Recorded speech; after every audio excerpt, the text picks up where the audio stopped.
Hello दोस्तों, मैं हूं सिमक्रम और आप देख रहे हैं डिजिटल इडियट चैनल।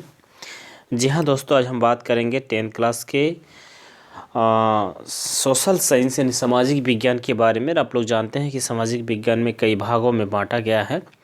जैसे आपका हो गया इतिहास, उसके बाद हो गया भूगोल, उसके बाद नागरिक शास्त्र, उसके बाद हो गया आपका अर्थशास्त्र। ठीक है, अभी तो प्राकृतिक आपदा को हटा दिया गया है। तो खैर, जो सिलेबस इस साल रिड्यूस हुआ है उसके बेसिस पर, उसके ऊपर जो जो टॉपिक आपको पढ़ना है उन टॉपिक से लेकर जो इस साल इम्पोर्टेंट क्वेश्चन है, जहाँ से आपका ऑब्जेक्टिव क्वेश्चन भी आएंगे, जहाँ से फिल इन द ब्लैंक भी होगा, उन सब के बारे में आज डिटेल से बात करेंगे। सबसे पहले 10th क्लास के विद्यार्थी को हम थोड़ा सा ये अगवा कर दे, जानकारी दे दे कि आपका जो है लगभग आप मान सकते हैं कि 9 मार्च से आपका एग्ज़ाम शुरू होने वाले हैं।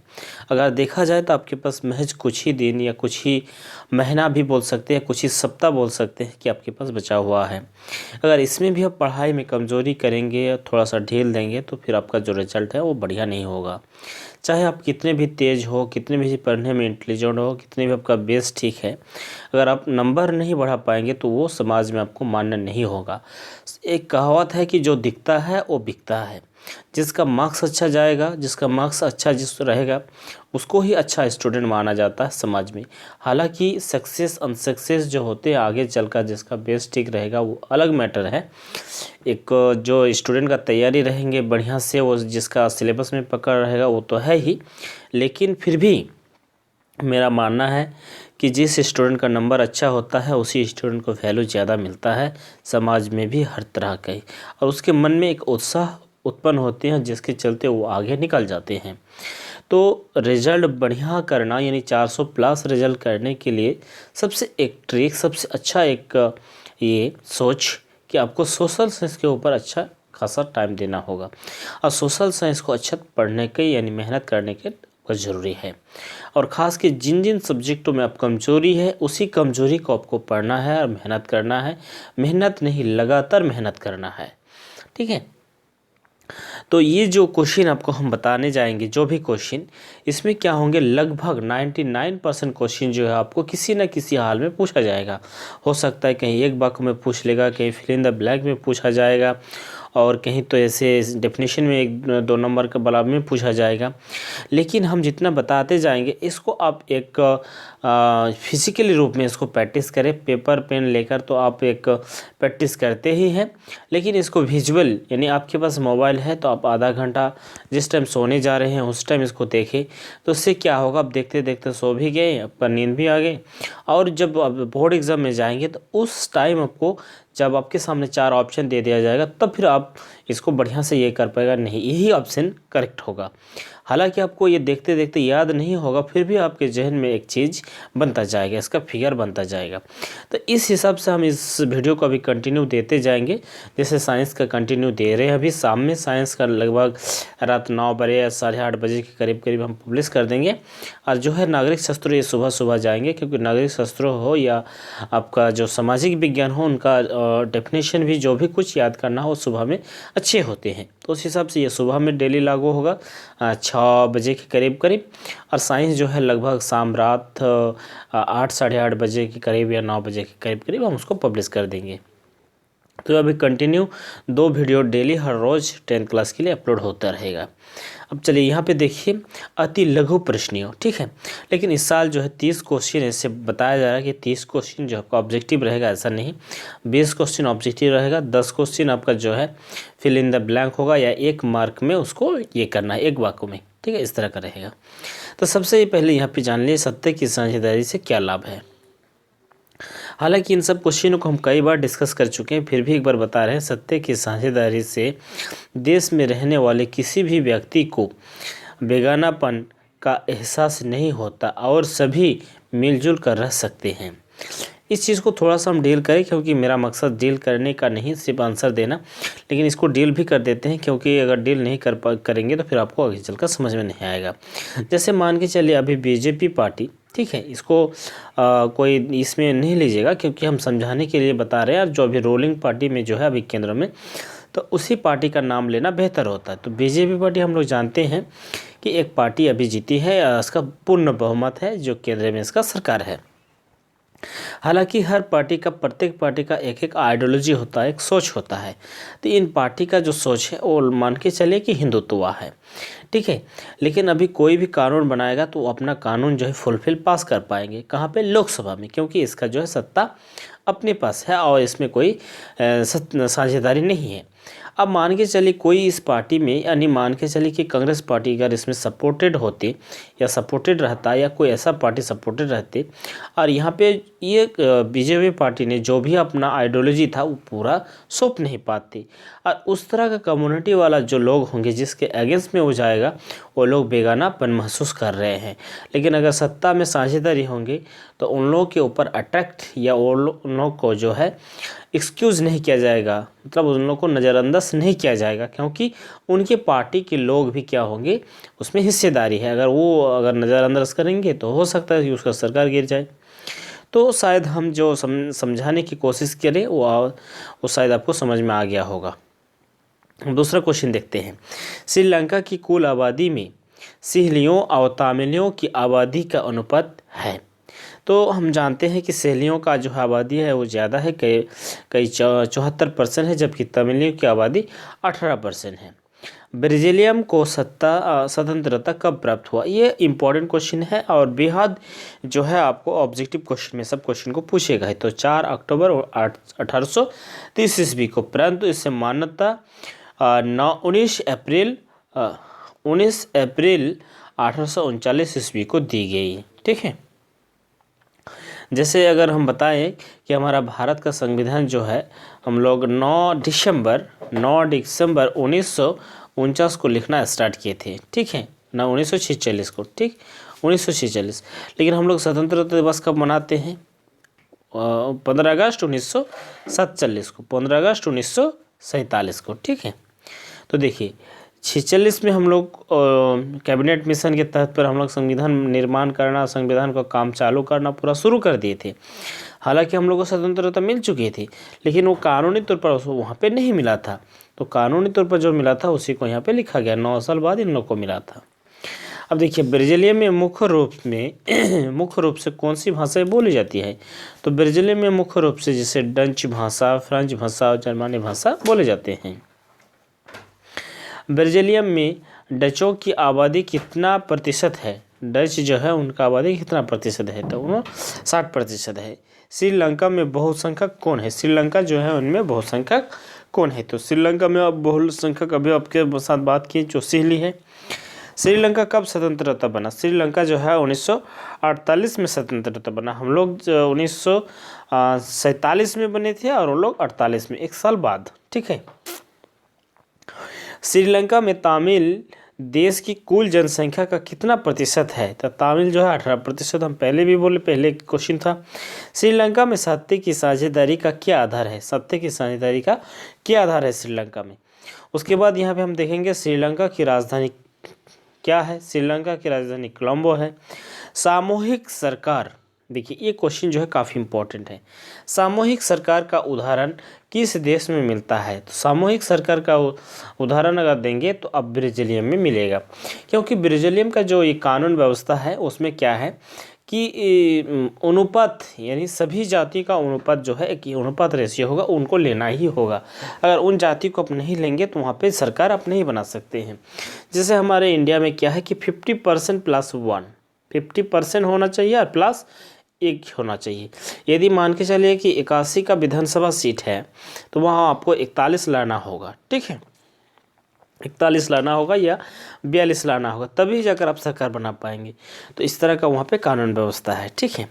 अब नेक्स्ट यहाँ पे हम देखेंगे भारत में किस प्रकार की शासन प्रणाली है? तो संसदीय शासन प्रणाली है। उसके बाद लघु बोल सकते हैं, दीर्घ उत्तरीय प्रश्न, थोड़ा सा ये लंबा प्रश्न जाएंगे और इसमें जिस तरीके से यहाँ पे लिखा हुआ है इसी तरीक़े से भी आपको भी लिखना चाहिए।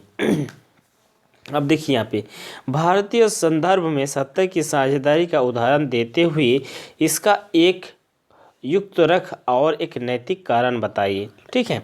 भारतीय संदर्भ में सत्ता की साझेदारी का एक उदाहरण देते हुए इसका युक्तरख और नैतिक कारण बताइए। इसका अर्थ होता है कि सत्ता की साझेदारी के पक्ष में दिए जाने वाले तर्क। बहुत से राजनीतिकों ने सत्ता की साझेदारी के पक्ष में अनेक तर्क दिए हैं, जिनमें से निम्नलिखित हैं। ठीक है, तो यहाँ पे युक्त परक कारक है। युक्त कारक कारक वे हैं जो बड़ी गहरी सोच पर आधारित होते हैं और जिन्हें लाभ हानि को सामने रखकर अपनाया जाता है। नंबर 1 इसमें सत्ता की साझेदारी विभिन्न समुदायों के बीच टकराव को कम करता है। अगर सत्ता में साझेदारी रहेंगे तो वो विभिन्न जो समुदाय होते हैं उसके बीच टकराव नहीं होगा, ये आपको हम पहले ही बताए।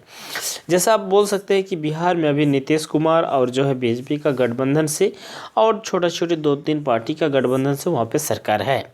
तो हालांकि वहाँ पे कोई भी अगर सरकार डिसीजन लेंगे तो वो अपना एक आइडियोलॉजी जो होते हैं वो पूरा थोप नहीं पाएगा, क्योंकि उसका आइडियोलॉजी जो है दूसरों के भी उसमें शामिल होना चाहिए।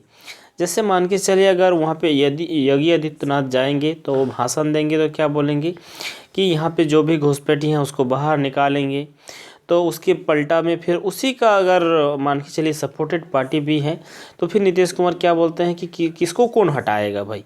तो ये जो होते हैं तो इसमें कंट्राडिक्शन शुरू हो जाएगा, क्योंकि जब ये होते हैं साझेदारी होते हैं तो उसमें कोई एक समुदाय टकराव के बीच नहीं आते हैं। अब 2 नंबर यहाँ पे पॉइंट देखेंगे, यह पक्षपात का अंदेशा कम करता है। ये पक्षपात का अंदेशा जो है कम करते हैं। अब यहाँ पे हम नेक्स्ट क्वेश्चन देखेंगे, नेक्स्ट पॉइंट देखेंगे, विविधताओं को अपनाने में समेट लेती है। सत्ता में लोगों को भागीदारी बढ़ती है, सत्ता में लोगों की जो है भागीदारी भी बढ़ जाती है। उसके बाद ख नंबर देखेंगे, नैतिक कारण। कुछ लोगों ने नैतिक कारणों से भी सत्ता की साझेदारी का जोरदार समर्थन किया। ठीक है, नैतिक कारण भी होते हैं, वो था आपका राजनीतिक कारण, और यहाँ पे जो है नैतिक कारण, यानी अगर नैतिक रूप से अगर देखा जाए तो सबको मिलजुल कर रहना चाहिए, ये भी एक कारण बनते हैं। उसके बाद यहाँ पे पॉइंट नंबर 1 देखेंगे, झांसी सरकारों में सत्ता का विभाजन से सभी सरकारें में हिस्सा लेने वाले राजनीतिक दलों से पूर्ण न्याय हो जाता है।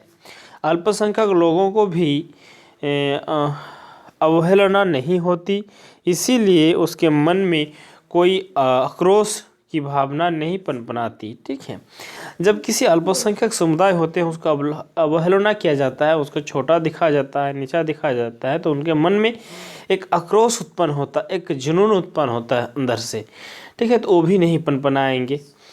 उसके बाद 3 नंबर पॉइंट होता है यहाँ पे है, शक्ति के विकेंद्रीकरण से किसी भी सरकार अंग विधायिका, कार्यपालिका, न्यायपालिका से कोई अन्वयन नहीं हो पाता और इस प्रकार केंद्र और राज्य में भी शांति का वातावरण बना रहता। तो ये भी होते हैं। ठीक है, नेक्स्ट, सबकी राय से किए हुए निर्णय सबको मानना होता है। अगर सब कोई अगर क्या होंगी गठबंधन में रहेंगे, जैसे अभी मान के चलिए कि हमारे देश में अभी किसान विरोध जो लोग आंदोलन कर रहे हैं जो कृषि कानून के ऊपर, तो अगर कई दल अगर जो विरोध कर रहे हैं जी लोग, उन लोग अगर सहमति से वो अगर कानून बनते, अगर गठबंधन में रहते, तो फिर जो अभी उन लोगों के जो उत्साह रहे हैं या जो भी आप बोल सकते हैं कि उनके ऊपर जो समर्थन जिन पार्टी ने कर रहे वो तो नहीं करते, तो सर्वसम्मिलित वो सब होते। ठीक है, तो इसलिए सत्ता में साझेदारी बेहद ज़रूरी है, कोई भी सरकार बने। लेकिन ये आप मत बोलिए कि बहुमत तो दो इस पार्टी को तभी जाकर काम कर पाएगा। ऐसा एजुकेशन हिसाब से, शिक्षित आदमी के हिसाब से अगर देखा जाए तो ये उतना 100% ये सिक्योर नहीं है सत्य हमारे लोकतंत्र में। खास करके विकसित देश का बात अलग होते हैं, विकसित देश का बात अलग होते हैं। तो लोकतंत्र हमारे भारत जैसे विविधता देश में सबसे ज़्यादा जरूरी महत्वपूर्ण जो है वो आपका सत्ता की साझेदारी है। तो सत्ता की साझेदारी हमारे देश में बहुत ज़रूरी है। नेक्स्ट, फिर उसी आधार से क्वेश्चन है, सत्ता की साझेदारी क्यों जरूरी है, स्पष्ट करें। सत्ता की साझेदारी जरूरी है, इसके पक्ष में 2 तर्क दिए जा सकते हैं। सत्ता का बंटवारा होने से विभिन्न सामाजिक समूह के बीच टकराव का आदेश कम हो जाएगा, क्योंकि सामाजिक टकराव आगे चलकर अक्सर हिंसा और राजनीतिक अस्थिरता का रूप ले लेता है। इसलिए सत्ता में हिस्सा देना राजनीतिक व्यवस्था के स्थायित्व के लिए अच्छा है। राजनीतिक स्थायित्व के लिए ये काफ़ी जो है अच्छा होते हैं। सत्ता की साझेदारी दरअसल लोकतंत्रों की आत्मा है। सत्ता की साझेदारी लोकतंत्रों की आत्मा है, क्योंकि लोकतंत्रों का मतलब ही होता है सब मिलजुल के, हाँ, जिसके ज़्यादा होंगे उसी का सरकार, इसी को हम बोलते हैं। तो सत्ता में कोई एक आदमी का हो जाएगा या एक कम्युनिटी का अगर सत्ता हो जाएंगे, जैसे भी इंडिया का अगर बात बोले तो इंडिया में भी अगर देखा जाए जो सब दूसरे की कम्युनिटी है, अगर वो देखें तो यहाँ पे बहुसंख्यक में हिंदू है, तो उनको लग रहा है कि हम लोग का ही देश है और हम लोग का ही सब कुछ है। लेकिन जो अल्पसंख्यक है उनको लग रहा है कि हम लोग महफूज नहीं हैं, हम लोग के कोई देख नहीं रहे हैं, हम लोग के ऊपर कोई ज़बरदस्ती हो रहा है, कोई जुल्म हो रहा है। तो इस तरह का भावना उनके मन में उत्पन्न हो जाते हैं। तो यही सब चीज़ होते हैं। नेक्स्ट यहाँ पे 3 नंबर क्वेश्चन देखेंगे। ब्राज़ीलियम में डच भाषी बहुसंख्यकों ने फ्रेंच भाषी अल्पसंख्यकों पर अपना प्रभुत्व जमाने का प्रयास किया। क्या आप इस कथन से सहमत हैं?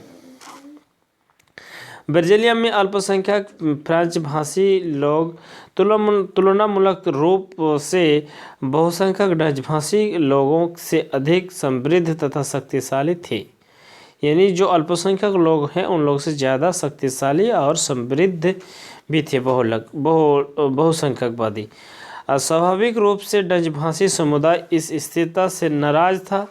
डच भाषी लोग संख्या में अधिक थे, परंतु धर्म समृद्धि के मामले में कमज़ोर थे। दोनों समुदायों के बीच तनाव का यही मूल कारण था। परंतु ब्राज़ीलियम में डच भाषी बहुसंख्यक ने फ्रेंच भाषी अल्पसंख्यकों का अपना प्रभुत्व जमाने का प्रयास किया था। इस बात से सहमत नहीं हुआ जा सकता है, क्योंकि ब्राज़ीलियम में विभिन्न समूहों को सत्ता में भागीदारी बनाते हुए राष्ट्रीय एकता का प्रयास किया गया है। यानी ब्राज़ीलियम में जो सत्ते होते हैं उसमें सभी समूह होना जरूरी है। जैसे मान के चले, अगर हमारे इंडिया में अगर ये नियम हो जाते या नियम अगर होगा, मान के चले अगर होगा बोल कर हम बात कर रहे हैं कि केंद्रों में मान के चले कि अभी मान लेते हैं कि 445 लोकसभा है, ठीक है। इसको थोड़ा सा आपको डील करके समझा देते हैं कि 445 लोकसभा है। तो अब मान के चलिए कि हमको यहाँ पे 223 लाना है, ठीक है। 223 जिन पार्टी का हो जाएगा वो बहुमत में रहेंगे, उनका सरकार रहेगा, उनका जो है प्रधानमंत्री बनेंगे। अब यहाँ पे बीजेपी पार्टी का भी है, ठीक है। यहाँ पे तो ये अपना बीजेपी पार्टी के जो भी लोग हैं, जो भी एमएलए हैं, वो अगर एक ही समुदाय से हैं तो फिर क्या होंगे, उन समुदाय का रहनुमाई ज़्यादा हो जाएंगे, बाकी जो समुदाय का नहीं है उनका रहनुमाई नहीं होंगी। अब मान के चलिए कि यहाँ पे अगर हो जाते कि 200 में यानी 445 लोकसभा में कम से कम 100 मुस्लिम होना ज़रूरी है, ठीक है। उसके बाद 50 सिख होना ज़रूरी है।